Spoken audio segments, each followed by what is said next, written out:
Gloire à Dieu. Nous continuons notre séminaire sur le Saint-Esprit, notre allié, notre soutien, notre force.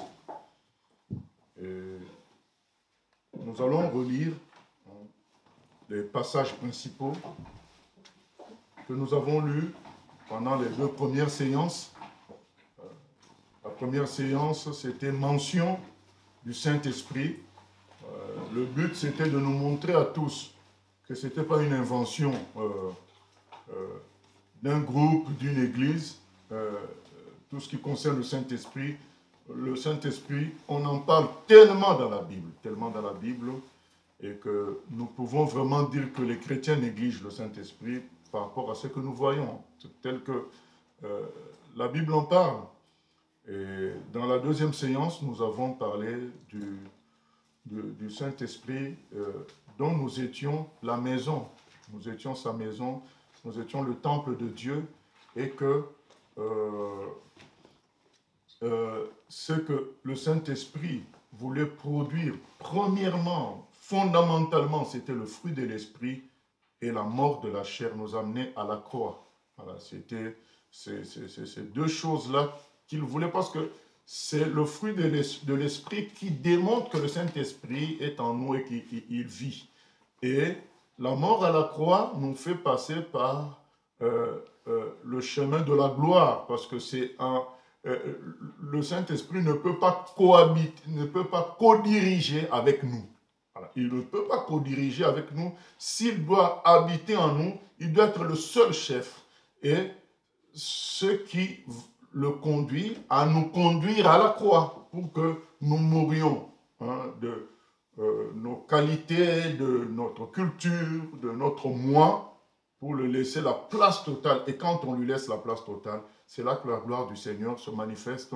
Voilà, c'est ces deux choses-là qu'il voulait produire essentiellement en nous pour que nous soyons vraiment sa maison, le temple, le véhicule dont il va se servir. Je vais lire donc Jean 14, dont l'idée principale est que le Saint-Esprit est le remplaçant du Seigneur Jésus. Donc, il vient comme un autre consolateur nous accompagner, comme Jésus a été avec ses apôtres. Donc, à chaque fois que nous y pensons, nous devons nous dire, mais que faisait Jésus avec les apôtres, finalement? Jésus, eh bien, il enseignait les apôtres. Jésus, il était l'image de Dieu, clair, face aux apôtres pour qu'ils voient qui est Dieu. Que faisait Jésus? Jésus faisait des prodiges, des miracles extraordinaires. Et que faisait Jésus? Il détruisait les œuvres des ténèbres. Donc, comprenons que nous avons maintenant un autre Jésus, c'est le Saint-Esprit. Mais sauf que lui, il n'est pas seulement en dehors de nous, mais en nous aussi. Voilà. C'est très important de comprendre les choses, parce qu'on peut lire des versets sans qu'on saisisse. Voilà. Le Saint-Esprit remplace Jésus. C'est pourquoi Jésus va très loin, jusqu'à dire dans Jean 14, qu'on ne va pas lire, Jean 14, 12 à 14, que ceux qui croient en lui feront les mêmes choses que lui. Pourquoi il le dit? Parce que cette fois-ci, Dieu va habiter en nous pour faire ces choses. Alors que, donc, ce Dieu-là, c'est Jésus qui était à l'extérieur des apôtres, qui travaillait avec lui. Mais il dit, mais maintenant je vais entrer en vous. Donc du coup, nous pourrions faire les mêmes choses que lui, même de plus grandes, parce que nous avons beaucoup plus de temps sur terre, beaucoup plus d'opportunités de faire ces grandes choses, parce que nous faisons face à beaucoup plus de difficultés en quantité que Jésus, physiquement, quand il était sur terre, même si spirituellement, il a fait face à la plus grosse difficulté à la croix. Tous les démons de l'univers se sont ligués contre lui, mais physiquement, nous aurons beaucoup plus de défis à remporter, et c'est pourquoi il dit, il fera même de plus grandes choses. Voilà. C'est très important. Nous allons lire Jean 14, c'est écrit à partir du verset 15. « Si vous m'aimez, gardez mes commandements, et moi je prierai le Père, et il vous donnera un autre consolateur, afin qu'il demeure cette fois-ci éternellement avec vous. L'Esprit de vérité, que le monde ne peut recevoir, parce qu'il ne le voit point et ne le connaît point, mais vous le connaissez, car il demeure avec vous, et il sera en vous. Il sera en vous. » Et Mais les démons voient cet esprit-là. Dernièrement, un missionnaire a raconté qu'il était arrivé dans un village où régnait un homme violent, magicien. Et cet homme-là a entendu parler du fait que ce missionnaire l'a évangélisé. Et il est venu avec un couteau pour tuer le missionnaire devant les gens, quoi. Il est venu menacer le missionnaire. Et le missionnaire, lui, il a dit qu'il avait un esprit en lui qui le poussait à venir tuer le missionnaire. Et le missionnaire a répondu, mais moi aussi j'ai un esprit en moi, il s'appelle Jésus. Quand le missionnaire a dit ça, eh ben, le magicien violent s'est dégonflé, il a dit, mais l'esprit là qui est en toi me donne l'ordre de m'en aller. Je suis obligé de partir. Il a fui. Tout le monde a vu ça. Les gens ont compris que celui qui est en nous, comme c'est écrit dans 1 Jean 4,4, est plus fort que celui qui est dans le monde. D'accord, le monde ne voit pas, mais les démons voient. Et les démons possèdent ces gens-là. Et ils ont peur du Saint-Esprit. D'ailleurs, Ésaïe 59, 19, pour vous dire qu'il y a tellement de mentions du Saint-Esprit dans la Bible. Lisons, même si ce n'était pas prévu, Ésaïe par exemple 59, 19. Un enfant de Dieu doit être conscient qu'il a le Saint-Esprit en lui. Il doit toujours chercher à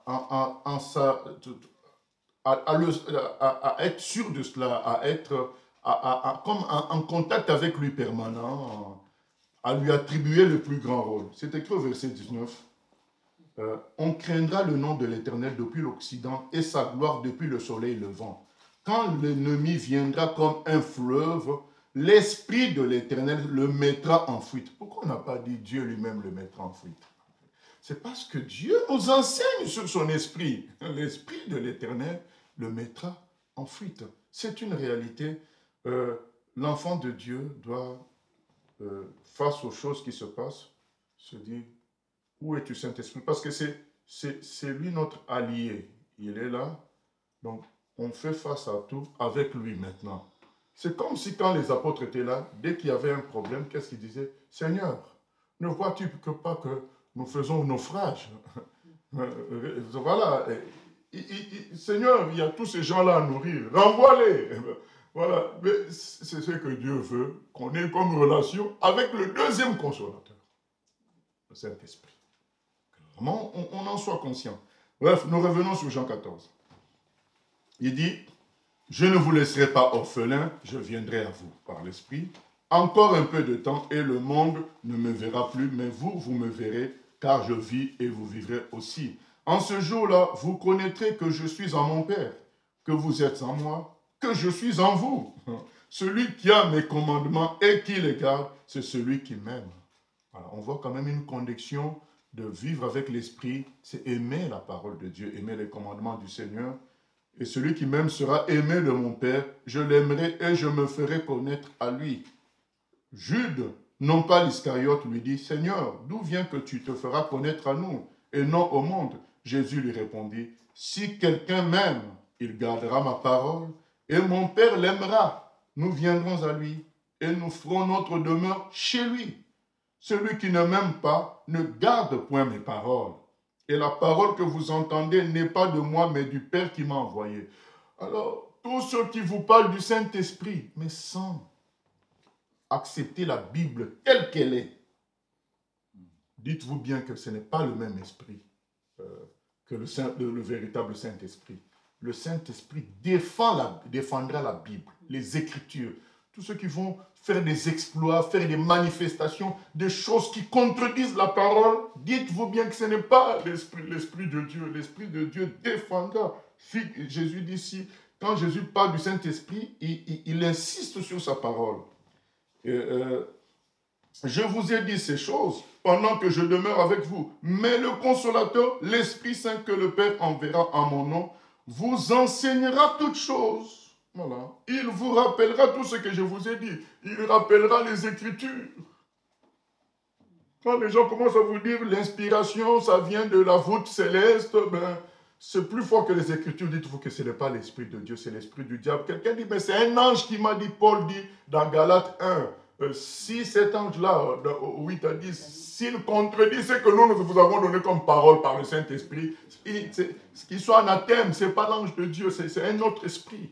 Donc soyons fermes sur la parole. Le Saint-Esprit et la parole, ça va ensemble. Et nous lisons dans Jean 3, nous n'allons pas lire, mais c'est concernant, nous rappelons ça, concernant la nouvelle naissance. Jésus dit, le Saint-Esprit travaillera comme un souffle. Souffle, ça veut dire esprit. Il va travailler comme un souffle dans le chrétien. Et le chrétien ne saura pas toujours définir comment il commence, comment il se manifeste. Il ne saura pas non plus définir complètement là où le Saint-Esprit l'amène. Donc, il y a une part de ce qu'on peut savoir et il y a une part de la conduite par le Saint-Esprit qui nous demande à nous l'obéissance de suivre. Voilà, il y a une part de révélation et il y a une part d'obéissance de notre part de suivre le Saint-Esprit comme un souffle qui nous conduit sans qu'on sache exactement où ça nous amène. Mais on est sûr, on en entend le bruit, mais on est sûr que c'est lui qui nous conduit. D'ailleurs, c'est ça qui va être une partie de notre thème de la troisième séance, c'est la marche par l'Esprit. D'abord, c'est l'effusion du Saint-Esprit et la marche par l'Esprit. L'effusion du Saint-Esprit et la marche par l'Esprit. Donc, hier, nous avions dit, il faut que nous nous constituions, nous nous disposions à être le temple du Saint-Esprit où il est le seul chef. C'est ça. Il faut que nous acceptions la croix. Il faut que nous acceptions qu'il nous dépouille de tout ce qui nous appartient. Désormais, c'est lui le chef de la maison. C'est ça qui manque au christianisme d'aujourd'hui. Jésus n'est plus le chef des gens. Les gens sont dans le christianisme comme une forme de doctrine, de logique, de philosophie. Ils font certains sacrifices qui sont des œuvres, mais ils n'ont pas tout donné. Il est écrit, vous ne vous appartenez plus. Dans 1 Corinthiens 6, 19. Vous ne vous appartenez plus, car vous avez été rachetés à grand prix. 1 Corinthiens 6, 19 à 20. C'est ça qui manque aujourd'hui, de prendre conscience que le Saint-Esprit, il est notre allié tout en étant le conducteur. Ce n'est pas un allié partenaire à égalité. Non, c'est un partenaire qui doit occuper à 100% nos vies. Ce n'est pas une histoire de ne pas juste voler, de ne pas mentir. C'est une histoire de vivre selon la parole et de vivre selon la conduite du Saint-Esprit. Comme Jean 3 nous l'inspire. Comme un souffle, il nous amène. On ne sait pas exactement où il nous amène, mais on obéit. C'est lui qui conduit. C'est lui le chauffeur, c'est lui le moteur en même temps. Chauffeur et moteur. Mais nous sommes quand même là dans l'affaire, puisque sans cesse, il a besoin qu'on lui cède notre volonté pour qu'il fasse le travail. Donc, on y participe quand même. C'est pourquoi c'est dit le fruit de l'esprit. Parce que le fruit de l'esprit, pour que l'arbre produise le fruit, l'arbre participe aussi. Parce que en réalité, le fruit, c'est le résultat de l'eau et des sels minéraux qui sont sous la terre. Mais l'arbre y participe d'une certaine manière afin que finalement, ça se transforme en fruit. Donc, la différence entre le don du Saint-Esprit et le fruit de l'Esprit, c'est que le fruit demande la participation de l'homme. Donc, que l'homme, à chaque fois, cède, se soumette. Alors que le don, c'est comme un vêtement qu'on te met. C'est carrément Dieu qui fait tout. Mais dans le fruit, il y a une collaboration qui est attendue. Même si c'est Dieu qui fait, mais il faut que nous collaborions pour qu'il fasse. C'est là que ça demande la soumission, la mort, et c'est là que ce fruit-là se manifeste. La douceur, la paix, la bienveillance, l'amour, parce que quelque part l'homme a accepté de s'incliner. Mais le don peut toucher même quelqu'un qui n'est pas forcément soumis. Judas avait chassé des démons parce que c'était le don de Dieu en ce moment-là. Dieu lui a donné ce don pour qu'il le fasse quand même si au fond de lui, il n'était pas dans la logique du Seigneur. Voilà. Ça, c'est le don. C'est Dieu qui fait, parce qu'il dans sa souveraineté, qui met sur nous une sorte de vêtement qui nous permet de faire des choses. Mais le fruit, ça demande notre collaboration. C'est ce dont nous avons parlé hier. C'est le plus important. Le travail que nous devenions le temple, la maison du Saint-Esprit, par la mort à la croix, par la mort et par le fruit. Et c'est comme ça qu'il va produire le fruit de l'Esprit en nous, par la soumission à Dieu. C'est comme ça qu'il produit le fruit. Et là, nous allons parler de l'effusion du Saint-Esprit, parce que même si le Seigneur nous a parlé de l'Esprit qui va nous enseigner, qui va glorifier son nom, parce qu'on pourrait lire aussi Jean 16 qu'on a lu hier, que l'Esprit va nous enseigner, va convaincre le monde de péché, de justice et de jugement. Tout ça, c'est très bien. Mais comprenez que le monde est grand. Il y a beaucoup de gens. Et comprenons une deuxième chose, Dieu est glorieux. Et il prévoit à chaque instant de manifester sa gloire pendant chaque génération.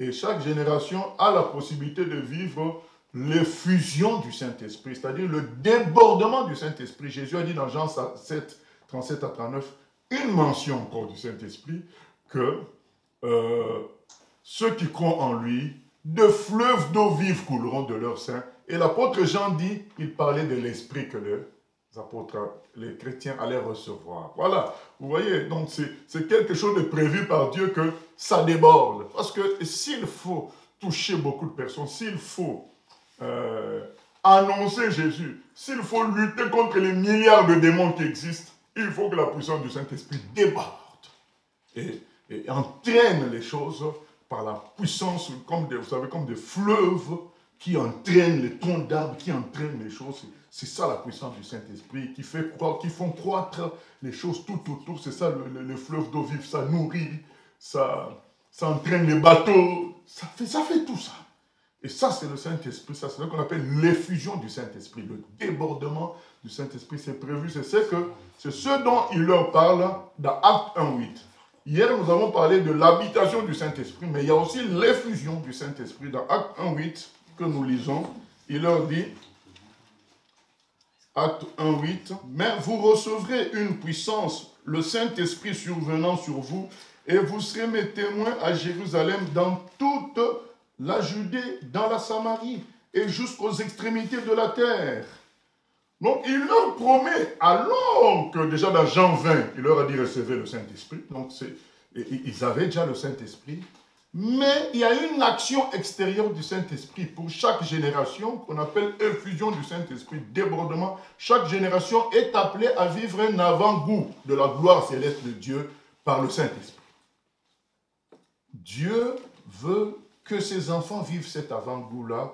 Et souvenons-nous ce qu'on a dit. Il est le deuxième consolateur, il est le remplaçant de Jésus. C'est que les apôtres ont vécu avec Jésus, qui calme la tempête, qui marche sur les eaux, qui ressuscite les morts, qui guérit toutes sortes de maladies. Eh bien, le Saint-Esprit va faire le même travail à travers le débordement, à travers l'effusion du Saint-Esprit. Il a un travail qu'il fait dans chaque enfant de Dieu, d'une manière simple, liée à cet enfant-là. Mais il y a ce qu'on appelle l'effusion. L'effusion, c'est un débordement, ça dépasse la personne d'où la chose part. Comme un fleuve, ça part d'une petite source. Après, ça dépasse la petite source qui peut se situer parfois à 5000 km de là où le fleuve fait vraiment des ravages, où on peut construire un barrage, où on peut mettre des grands bateaux. Mais la source, elle est loin. Ça dépasse la source, ce qui se passe avec le fleuve. C'est ça, ce que Dieu a préparé aussi pour ses enfants. Non seulement l'habitation du Saint-Esprit, qui est un consolateur, un allié de tous les jours dans tout ce que nous faisons, mais le débordement, la gloire, la puissance du Saint-Esprit, qui fait que, au fait, ça fait comme si Jésus physiquement était là lui-même. Voilà. C'est ce débordement-là. Et ce débordement-là se double de la conduite du Saint-Esprit, de la marche par l'Esprit. Ça veut dire que on commence à entendre le Saint-Esprit comme si Jésus physiquement était là, disant on va à droite, on va à gauche. Or, quand il n'y a pas de débordement, on entend le Saint-Esprit, mais on l'entend avec une voix douce, tranquille, parce qu'on a une vie intérieure qui fait qu'on l'entend, qu'on le discerne. Mais quand il y a effusion du Saint-Esprit, la marche devient quasiment physique. Et nous allons prendre quelques exemples pour cela. Voilà. Les exemples vont parler plus que les explications, mais il fallait qu'on donne quelques explications avant de lire. Alors, je n'ai pas pu m'empêcher de lire tout le chapitre de Acte 2. Voilà, on tourne, parce que tout est beau à lire. Voilà. Donc, du coup, on va lire tout le chapitre. Acte 2. Hein. Le jour de la Pentecôte, ils étaient tous ensemble dans le même lieu. Donc, ces gens-là avaient obéi à l'ordre de Jésus de rester ensemble, à attendre la puissance du Saint-Esprit. Donc, Jésus nous appelle aussi à la même chose. Continuons à attendre. Je sais que parmi nous, il y a des gens qui attendent depuis plus de 20 ans. Eh bien, restons ensemble dans cette espérance-là, que notre génération, que comme Siméon, nous ne mourions pas avant de vivre cette effusion-là promise. Voilà. Pour chaque génération, nous lisons le jour de la Pentecôte, ils étaient tous ensemble dans le même lieu. Tout à coup, il vint du ciel un bruit comme celui d'un vent impétueux, et il remplit toute la maison où ils étaient assis. Donc, des langues semblables à des langues de feu leur apparurent séparées les unes des autres et se posèrent sur chacun d'eux. Il nous est dit qu'il est venu comme un vent impétueux. Souvenons-nous que l'esprit, ça veut dire souffle. Il y a un temps où il va souffler en douceur dans chaque chrétien. Ça, c'est le don de base que nous tous nous recevons. Nous recevons le Saint-Esprit, nous recevons ce souffle-là qui nous guide, chacun d'entre nous, pour autant que nous lui laissons le contrôle. Mais il nous est demandé d'attendre pour notre génération, pour chaque génération, ce vent impétueux qui se manifeste, parce que comme nous l'avions dit précédemment, vous ne pouvez pas toucher 1 milliard de personnes juste par un petit vent doux. Il faut un grand vent qui souffle, et c'est là que ce jour-là, le Saint-Esprit se manifeste avec fracas, avec ce vent-là puissant, et les langues de feu. Il est aussi l'esprit de feu, il a l'esprit de feu, ça descend sur les apôtres, et il est écrit, et ils furent tous remplis du Saint-Esprit et se mirent à parler en d'autres langues, selon que l'Esprit leur donnait de s'exprimer. Or, il y avait en séjour à Jérusalem des Juifs, hommes pieux, de toutes les nations, qui sont sous le ciel. Au bruit qui eut lieu, la multitude accourut et elle fut confondue parce que chacun les entendait parler dans sa propre langue. Ils étaient tous dans l'étonnement et la surprise. Et ils se disaient les uns aux autres, « Voici ces gens qui parlent, ne sont-ils pas tous galiléens? Et comment les entendons-nous dans notre propre langue à chacun, dans notre langue maternelle? » Oui, parce que Dieu veut toucher l'humanité entière. C'est pourquoi là, dans le Acte 1:8, il dit, vous recevrez ce vent impétueux-là et vous serez mes témoins. Le Saint-Esprit, c'est lui le grand évangéliste. Dieu l'envoie, souvenez-vous des Jean 16 qu'on a lu, pour convaincre le monde de péché, de justice et de jugement. Donc, pour sauver le monde. Si Jésus est venu pour sauver le monde, le deuxième consolateur vient également pour sauver le monde. Mais il vient apporter sa part. Donc, Jésus a apporté sa part par la mort à la croix et la résurrection. Le deuxième consolateur vient apporter sa part par le fait de répandre cette nouvelle-là, que Jésus est mort à la croix. C'est réglé. Tout le monde peut être sauvé. C'est ça maintenant son rôle. Acte 1:8. Vous serez mes témoins jusqu'aux extrémités de la terre, mais par la puissance du Saint-Esprit. Donc nous devons nous tous rechercher cela, que dire au Seigneur, dès que tu as promis, nous voulons expérimenter cela. Nous avons voulu nous préparer à cela en parlant de l'enfant de Dieu, le temple de Dieu. Parce que c'est ça l'état dans lequel Dieu veut nous trouver s'il envoie le vent impétueux. S'il ne nous trouve pas dans cet état, c'est à nos risques et périls. Voilà. Donc un tel vent, si ça arrive, alors que tu n'es pas vraiment le temple du Saint-Esprit, ça peut tourner contre toi-même. Voilà. Et le grand évangéliste, il vient comme un vent impétueux, et il entre dans les disciples avec puissance, et il commence à parler des langues du monde entier. Parce que tous les gens qui étaient là ce jour de la Pentecôte, c'est les Juifs exilés dans le monde entier qui sont venus pour fêter la Pentecôte. Donc, ils avaient les langues du monde entier ce jour-là. Et ils ont parlé toutes les langues du monde connues de l'époque. Voilà. Et c'est Dieu qui nous parle pour dire, le Saint-Esprit, c'est pour l'évangélisation.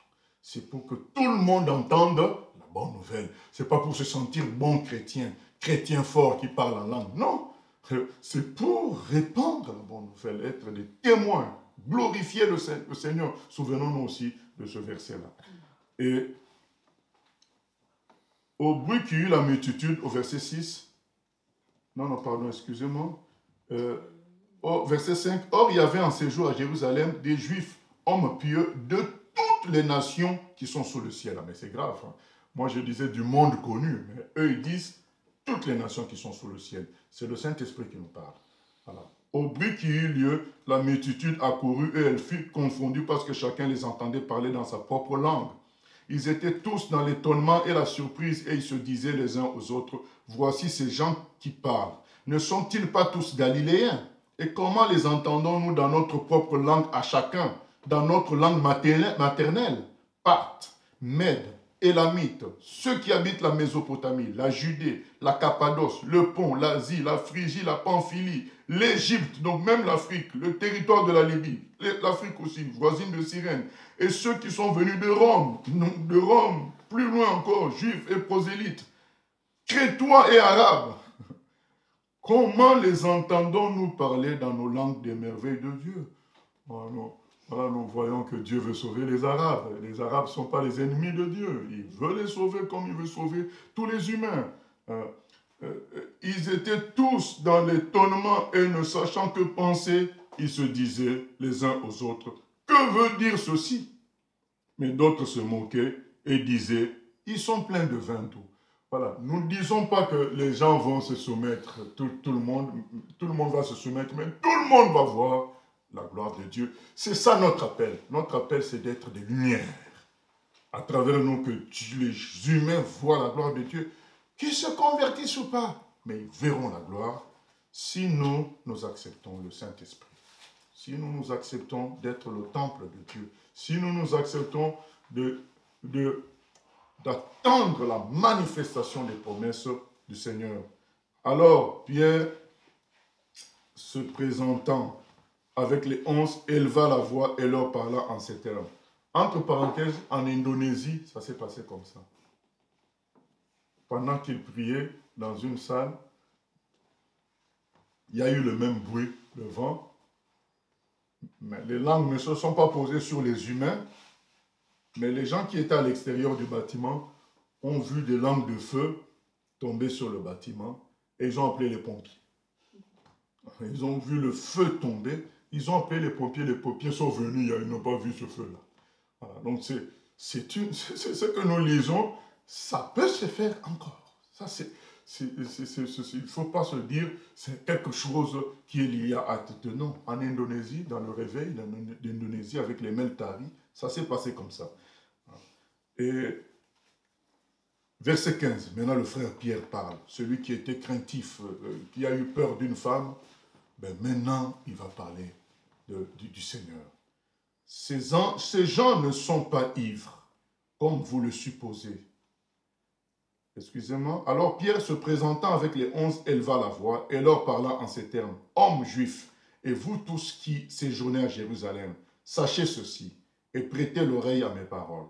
Ces gens ne sont pas ivres, comme vous le supposez, car c'est la 3e heure du jour. Mais c'est ici ce qui a été dit par le prophète Joël. Dans les derniers jours, dit Dieu, je répandrai de mon esprit sur toute chair. Vous voyez, encore une mention du Saint-Esprit. Et dans l'Ancien Testament, et dans le Nouveau, je répandrai de mon esprit sur toute chair. Donc tout le monde va sentir la puissance de Dieu. Païen ou pas, vous allez savoir que l'Esprit de Dieu est en action. Voilà. Vos fils et vos filles prophétiseront. Vos jeunes gens auront des visions et vos vieillards auront des songes. Oui, sur mes serviteurs et sur mes servantes. Dans ces jours-là, je répandrai de mon esprit et ils prophétiseront. Je ferai paraître des prodiges en haut dans le ciel et des miracles en bas sur la terre. Du sang, du feu et une vapeur de fumée. Le soleil se changera en ténèbres et la lune en sang avant l'arrivée du jour du Seigneur, de ce jour grand et glorieux. Alors quiconque invoquera le nom du Seigneur sera sauvé. Amen. La manifestation de l'Esprit est liée au salut. Ce n'est pas lié à vouloir montrer qu'on a une puissance. Non, le but, c'est que les gens voient la gloire. Et quiconque invoque Jésus soit sauvé. 22. Hommes israélites, écoutez ces paroles. Jésus de Nazareth. Je dois lire cette prédication parce que c'est la prédication que nous devons tous faire. Cet homme, Jésus de Nazareth, cet homme à qui Dieu a rendu témoignage devant vous par les miracles, les prodiges et les signes qu'il a opérés par lui au milieu de vous, comme vous le savez vous-même. Cet homme, livré selon le dessein arrêté et selon la prescience de Dieu, vous l'avez crucifié. Vous l'avez fait mourir par la main des impies. Dieu l'a ressuscité en le délivrant des liens de la mort, parce qu'il n'était pas possible qu'il soit retenu par elle. Car David dit de lui, « Je voyais constamment le Seigneur devant moi, parce qu'il est à ma droite, afin que je ne sois point ébranlé. Aussi mon cœur est dans la joie, et ma langue dans l'allégresse, et même ma chair reposera avec espérance. Car tu n'abandonneras pas mon âme dans le séjour des morts, et tu ne permettras pas que ton sein voie la corruption. Tu m'as fait connaître les sentiers de la vie, tu me rempliras de joie par ta présence. Hommes, frères, qu'il me soit permis de vous dire librement au sujet du patriarche David, qu'il est mort, qu'il a été enterré et que son sépulcre existe encore aujourd'hui parmi nous. Comme il était prophète et qu'il savait que Dieu lui avait promis avec serment de faire asseoir un de ses descendants sur son trône, c'est la résurrection du Christ qu'il a prévue et annoncée en disant qu'il ne serait pas abandonné dans le séjour des morts et que sa chair ne verrait pas la corruption. C'est ce Jésus que Dieu a ressuscité. Nous en sommes tous témoins. Élevé par la droite de Dieu, il a reçu du Père le Saint-Esprit qui avait été promis et il a répandu. Comme vous le voyez et l'entendez. Le Saint-Esprit qui avait été promis depuis longtemps, depuis l'Ancien Testament, depuis Joël, voilà, depuis d'autres passages de l'Ancien Testament. Car David n'est point monté au ciel, mais il dit lui-même, le Seigneur a dit à mon Seigneur, assieds-toi à ma droite, jusqu'à ce que je fasse de tes ennemis ton marche au pied. Que toute la maison d'Israël sache donc avec certitude que Dieu a fait Seigneur et Christ, ce Jésus que vous avez crucifié. Après avoir entendu ce discours, ils eurent le cœur vivement touché, et ils dirent à Pierre et aux autres apôtres, « Hommes, frères, que ferons-nous » Pierre leur dit, repentez-vous et que chacun de vous soit baptisé au nom de Jésus à cause du pardon de vos péchés et vous recevrez le don du Saint-Esprit. Voilà.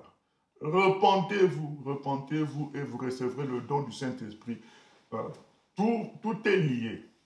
Le Saint-Esprit, l'évangile, la conversion, la repentance et la nouvelle nature par le Saint-Esprit. C'est lié. On ne peut pas séparer. Ce n'est pas pour s'amuser. Ce n'est pas pour dire j'ai l'onction, je suis prophète. Non, c'est pour sauver les âmes. C'est pour que quand les gens sont sauvés, reçoivent aussi ce même esprit. Car la promesse est pour vous, pour vos enfants et pour tous ceux qui sont au loin, en aussi grand nombre que le Seigneur notre Dieu les appellera. Et par plusieurs autres paroles, il les conjurait et les exhortait, disant, sauvez-vous de cette génération perverse. Ce qui, conséquence de l'action du Saint-Esprit, de l'effusion du Saint-Esprit, ceux qui acceptèrent sa parole furent baptisés. Et en ce jour-là, le nombre des disciples augmenta d'environ 3000 âmes. En un jour, 3000 personnes par la puissance du Saint-Esprit. Le Saint-Esprit agit dans la puissance de la lumière. Il persévérait dans l'enseignement des apôtres, dans la communion fraternelle, dans la fraction du pain et dans les prières. La crainte s'emparait de chacun et il se faisait beaucoup de prodiges et de miracles par les apôtres. Tous ceux qui croyaient étaient dans le même lieu et ils avaient tout en commun. Ils vendaient leurs propriétés et leurs biens et ils en partageaient le produit entre tous, selon les besoins de chacun. Ils étaient chaque jour, tous ensemble, assidus au temple. Ils rompaient le pain dans les maisons et prenaient leur nourriture avec joie et simplicité de cœur, louant Dieu et trouvant grâce auprès de tout le peuple. Et le Seigneur ajoutait chaque jour à l'Église ceux qui étaient sauvés. Amen. Voilà la conséquence de l'effusion du Saint-Esprit. Les gens se convertissent et ils abandonnent tout. Ils vivent ensemble. L'amour devient réel, concret. Et il est dit, vendez leurs propriétés et contribuez à ce que l'œuvre de Dieu avance. Ce qui les intéressait, c'était désormais le ciel. Tout a changé dans la vie des gens. L'effusion du Saint-Esprit avec des instruments qui sont vraiment des habitations de l'Esprit, ça produit des merveilles. Mais s'il y a l'effusion du Saint-Esprit et que ça rencontre des gens dans lesquels lui n'habite pas comme instrument, ça ne va pas produire les mêmes effets. C'est pourquoi Dieu a arrêté sa main.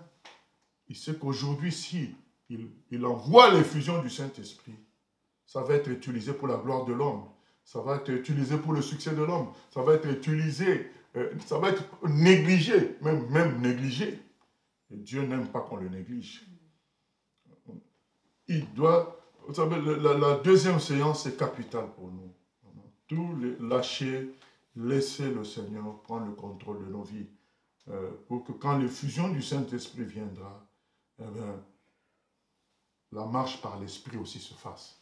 Parce que s'il y a l'effusion du Saint-Esprit, mais que l'homme fait sa volonté, ça va créer une destruction dans l'homme lui-même sur qui a eu l'effusion du Saint-Esprit et ça va détruire d'autres personnes. Parce que le diable finira par contrôler ce que Dieu a donné à l'homme.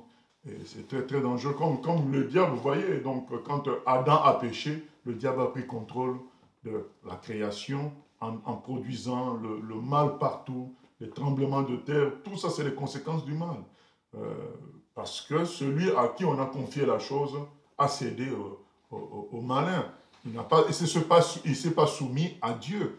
Et c'est la même chose avec le Saint-Esprit. Si le Seigneur envoie l'effusion du Saint-Esprit et que les hommes ne se soumettent pas à cet esprit en marchant par lui, ça va créer des dégâts. Et c'est ce qui explique le fait que de nos jours, nous ne vivons plus ce que nous sommes en train de lire là, parce que nous ne sommes pas encore prêts, nous dirigeons encore nos vies.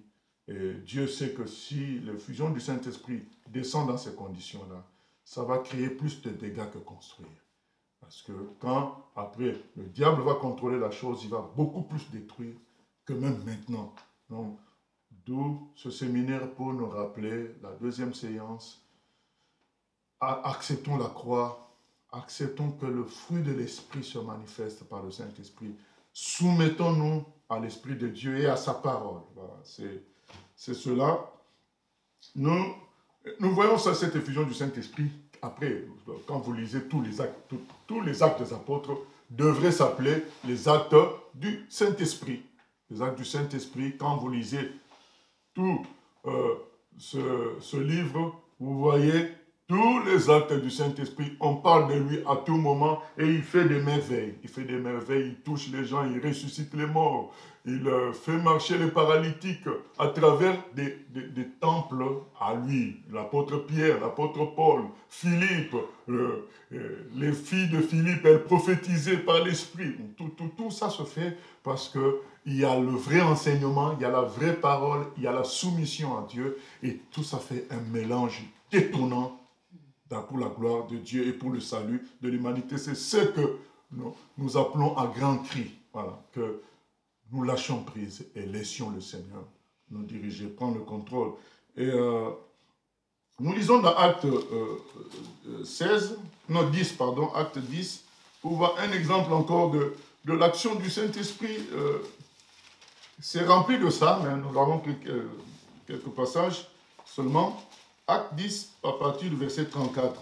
C'est l'histoire de Corneille, un Romain qui a une vision divine dans laquelle Dieu lui dit de faire venir Pierre pour qu'il lui enseigne l'évangile, parce que cet homme-là aimait Dieu, mais sans le connaître. Et donc Dieu lui envoie un message comme quoi: fais venir un homme qui est à Césarée, il va venir, il va t'expliquer le chemin du salut. Donc ça, c'est l'œuvre de qui? Du Saint-Esprit. Il parle à l'un, pendant qu'il a parlé à Corneille, il parle aussi à Pierre. Quelqu'un va venir envoyer des gens pour te chercher, n'hésite pas, vas-y. C'est un homme que j'aime beaucoup, je veux que tu lui annonces Jésus, que tu lui annonces l'évangile. Pourquoi Dieu n'aurait pas dit à Corneille seulement « Je t'aime, je te sauve ». Nous ne pouvons être sauvés que par Jésus. Où que vous alliez, que vous voyez des miracles, que vous voyez une sorte d'apparence comme quoi Dieu est là parce que les gens sont doux, amoureux, accueillants, mais que le nom de Jésus n'est pas élevé, que le nom de Jésus n'est pas là, le seul moyen d'aller au ciel, dites-vous que ce n'est pas l'Esprit de Dieu. Même si les gens donnent une apparence d'amour, de fruits de l'Esprit, et même de dons par des choses, par des miracles, dites-vous que si c'était le cas, Corneille, Dieu l'aurait sauvé par lui-même directement pour dire, mais puisqu'il aimait déjà Corneille, il est écrit, voilà, il aimait déjà Corneille, Corneille servait déjà Dieu, mais sans le connaître. Donc Dieu pouvait le sauver directement, mais il dit non, fais venir Pierre pour qu'il te parle du véritable, du chemin du salut qui est Jésus seul. Jean 14, 6. Voilà, je suis le chemin, la vérité et la vie. Nul ne peut aller au Père que par moi. Donc que vous entendiez quelqu'un dire, j'ai telle vision, et cette même personne faire du bien, aider les pauvres, être douce, mais sans citer Jésus comme moyen de salut, dites-vous que ce n'est pas la peine. L'Esprit Saint rappellera que c'est Jésus par lequel on doit être sauvé. C'est ce qui se passe avec Corneille, et Pierre arrive. Alors quand Pierre arrive, il trouve les gens qui l'attendaient déjà. Ça c'est le Saint-Esprit, il réunit des gens. Voilà. Alors Pierre, ouvrant la bouche, dit, en vérité, je reconnais que Dieu ne fait point de favoritisme. Dieu veut sauver tous les humains. Parce que Pierre, en tant que juif, il pensait que c'était que pour eux. Mais, dans toute nation, celui qui le craint et qui pratique la justice lui est agréable. Il a envoyé la parole aux fils d'Israël en leur annonçant la paix par Jésus-Christ, qui est le Seigneur de tous. Vous savez ce qui est arrivé dans toute la Judée, après avoir commencé en Galilée, à la suite du baptême que Jean a prêché. Vous savez comment Dieu a oint du Saint-Esprit. Voilà, nous revenons encore avec le Saint-Esprit. Il a oint du Saint-Esprit et de force Jésus. Ça va ensemble.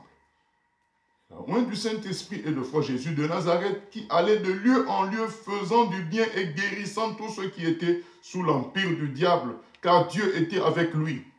Nous sommes témoins de tout ce qu'il a fait dans le pays des Juifs et à Jérusalem. Ils l'ont tué en le pendant au bois. Dieu l'a ressuscité le troisième jour et il a permis qu'il apparaisse. Non à tout le peuple, mais aux témoins choisis d'avance par Dieu et à nous qui avons mangé et bu avec lui après qu'il fut ressuscité des morts. Et Jésus nous a ordonné de prêcher au peuple et d'attester que c'est lui qui a été établi par Dieu, juge des vivants et des morts. Tous les prophètes rendent de lui le témoignage que quiconque croit en lui reçoit par son nom le pardon des péchés. Comme Pierre prononçait encore ces mots, le Saint-Esprit descendit sur tous ceux qui écoutaient la parole. Tous les fidèles circoncis qui étaient venus avec Pierre furent étonnés de ce que le don du Saint-Esprit était aussi répandu sur les païens, car ils les entendaient parler en langue et glorifier Dieu. Alors Pierre dit, peut-on refuser l'eau du baptême à ceux qui ont reçu le Saint-Esprit aussi bien que nous? Donc Pierre a compris que quand quelqu'un a le Saint-Esprit, donc c'est là qu'on sait qu'il est devenu enfant de Dieu.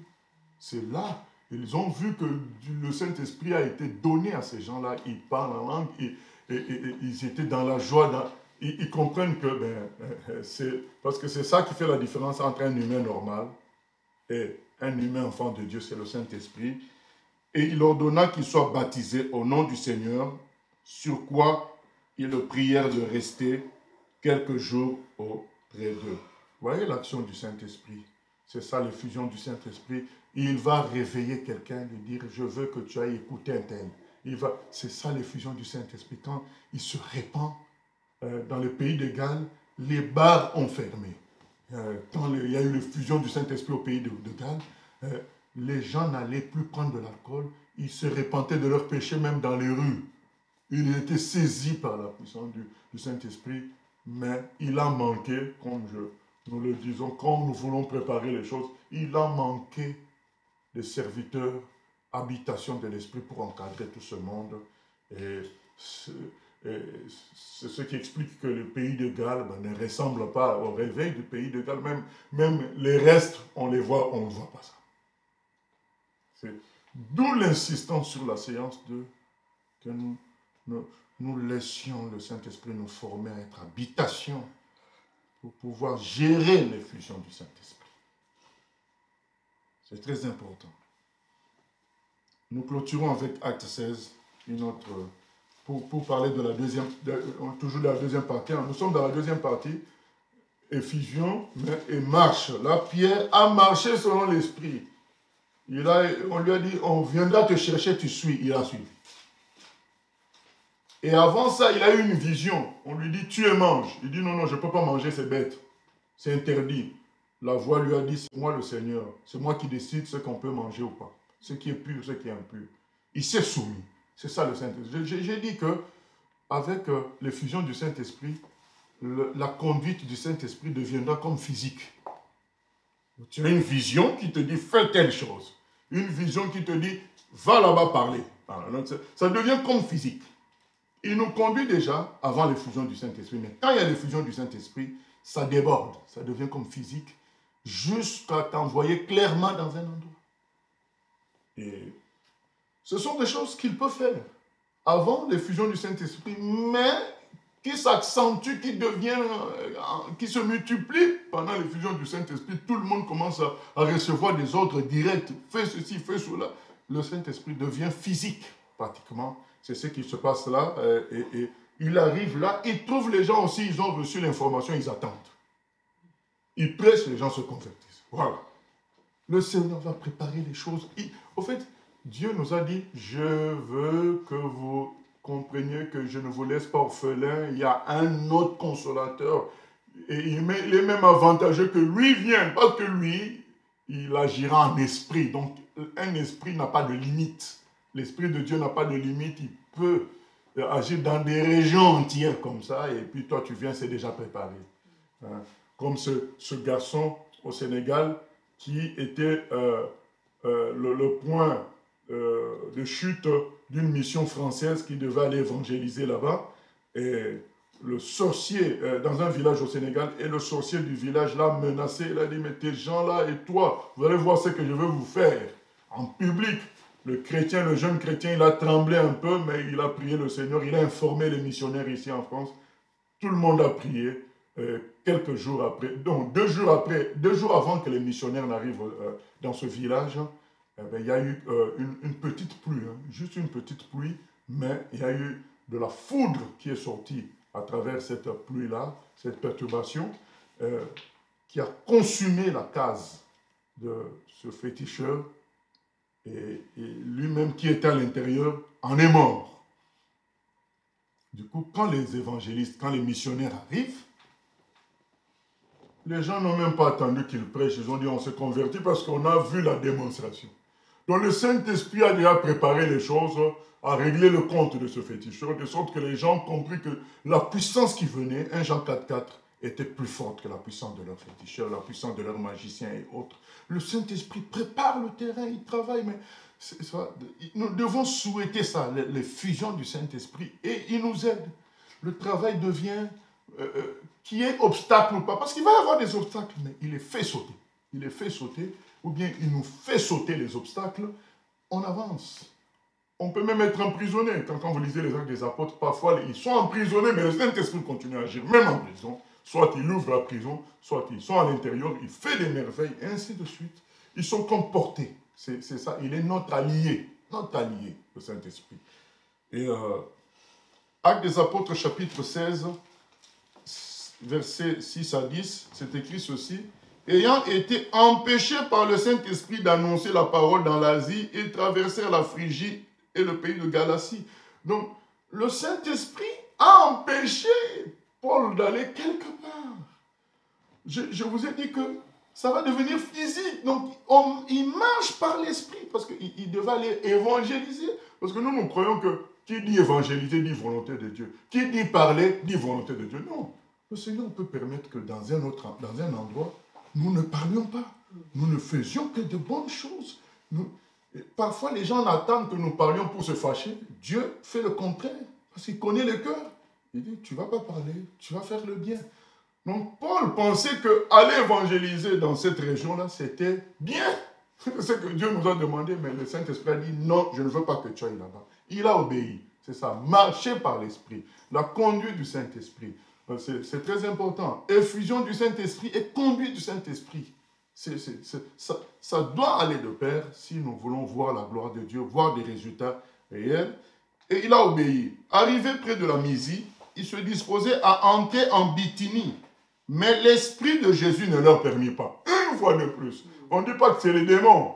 C'est l'Esprit. Et au fait, quand nous sommes dans ces états-là, nous comprenons ce que l'Esprit veut, nous marchons par l'Esprit. C'est vraiment un allié.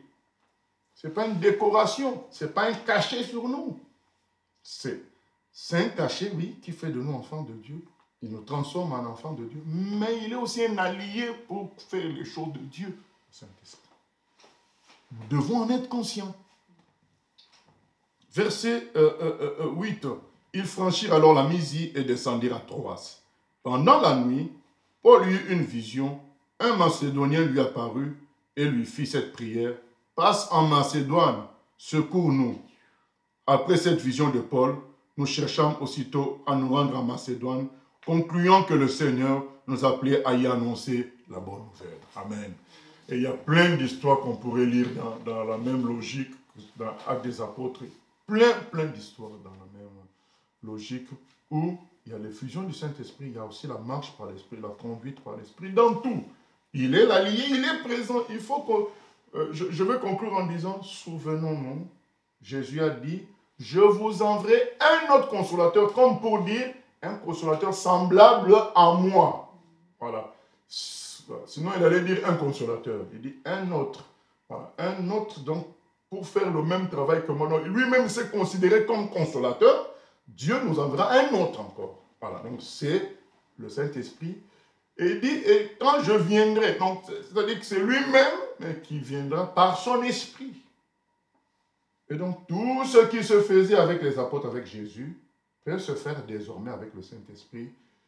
Et les apôtres aussi ont vécu avec Jésus un temps d'effusion, où tout se passait, miracle chaque jour, prédication, les gens touchaient à gauche, à droite, jusqu'à un temps, au temps de la crucifixion, ils étaient dans l'effusion. Voilà. Nous aussi, nous sommes appelés à vivre ce temps-là de l'effusion. Nous sommes appelés à faire des miracles, à ressusciter les morts par le même esprit, parce que Jésus dit, mais nous ferons même de plus grandes choses. Nous allons prier que le Seigneur nous grave tout ce que nous avons entendu, que cela devienne effectif. La mort à soi-même, le fruit de l'esprit, l'habitation que nous devons être du Saint-Esprit. Vous savez, quand on dit qu'il doit nous habiter en nous, il doit être le moteur et le chauffeur. Le moteur, c'est-à-dire le goût même. Le goût, nous devons avoir le goût du Saint-Esprit plus que le goût de la nourriture. Le goût de la Bible, de la parole de Dieu, plus que le goût de la nourriture. Parce que c'est ça le moteur. Le moteur, c'est ça qui donne le goût de vivre. Le moteur de quelqu'un. Il y a des gens qui vivent pour leurs enfants, les gens qui vivent pour leur travail. C'est ça qui leur donne le goût de vivre. Le moteur doit être le Saint-Esprit, la parole de Dieu. Voilà, les objectifs du Seigneur. Et l'effusion du Saint-Esprit est promise, elle se fera, mais qu'elle nous trouve dans cet état-là pour pouvoir marcher par l'Esprit et ne pas produire de mauvaises conséquences sur nous et sur les autres. Prions le Seigneur. Éternel, prends notre âme, change-nous, Seigneur, et fais que nous soyons fermes dans l'attente de l'effusion du Saint-Esprit.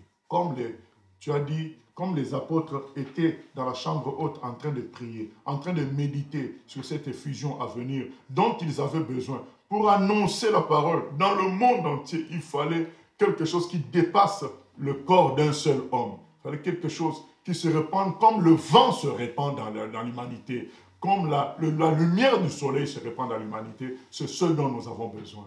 Mais Seigneur, nous sommes conscients qu'il faut que ça trouve des vraies personnes humbles, soumises, prêtes à tout pour toi, Seigneur, prêtes à mourir pour pour toi, Seigneur, des gens qui considéreraient que rien ne leur appartenait, comme c'est dit dans l'Acte des Apôtres, personne ne considérait ces choses comme étant ces biens comme étant à lui-même, Seigneur. Manifeste-toi. Change-nous, Seigneur. Comme nous avons chanté tout à l'heure, prends notre âme. Transforme-nous. Que ta flamme brille en nous. Que nous ne soyons plus les mêmes. Ô Saint-Esprit de Dieu, nous avons soif de toi. Révèle-toi à nous. Conduis-nous et répands ta gloire. Répands les fleuves d'eau vive. Que le monde entier entende parler de Jésus grâce à toi. Merci Seigneur pour ton assistance pendant ces 3 séances, Papa. Comme tu es bon envers nous. Seigneur, enlève de nous la logique de vouloir t'attraper, t'appréhender, mais que nous soyons dans la foi que tu vas te manifester parce que tu l'as dit. Entraîne-nous dans la prière comme les gens qui attendaient l'effusion du Saint-Esprit dans la chambre haute jusqu'à ce que ça vienne. À toi la gloire, la louange au siècle des siècles. Toi qui vas nous disposer vraiment. Au nom de Jésus, nous avons ainsi prié. Amen. Amen.